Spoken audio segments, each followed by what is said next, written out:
In today's video, I'm going to teach you how to enable dark mode in Google Calendar using Chrome.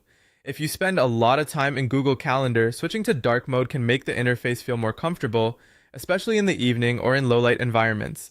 It can also reduce visual strain for some people and give the calendar a cleaner, more modern look. The good news is that turning it on only takes a moment, and I'll walk you through it clearly so you can follow along without any confusion. To begin, open Google Calendar in Chrome. Make sure the calendar page is fully loaded so all of the menu options are available. If you're already signed in, you should be able to see your calendar view right away. Once you're on the main Google Calendar screen, look toward the top right area of the page. Near your profile picture, you'll see the gear icon, which is the settings menu. Click that gear icon to open the settings options. This is where Google Calendar lets you customize how the app looks and behaves. After opening the settings area, go to the left sidebar. In the settings tree, find and select Appearance. This section controls the visual style of Google Calendar, including the overall theme. Clicking Appearance will bring up the display choices on the main part of the screen. Now, in the Appearance section, choose the Dark Theme option button. As soon as you select it, Google Calendar should update its look to the darker color scheme.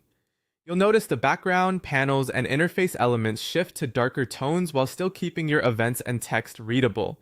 If the change doesn't appear instantly, give the page a second to refresh visually. In most cases, the update happens right away. Once it's enabled, you can continue using Google Calendar normally, just with the new dark appearance applied. That's all you need to do. Open Google Calendar in Chrome, click the gear icon next to your profile photo, go to Appearance in the left sidebar, and select Dark Theme. It's a very quick setting change, but it can make a big difference in how comfortable the calendar feels during daily use. Thanks for watching, and now you know how to enable dark mode in Google Calendar using Chrome.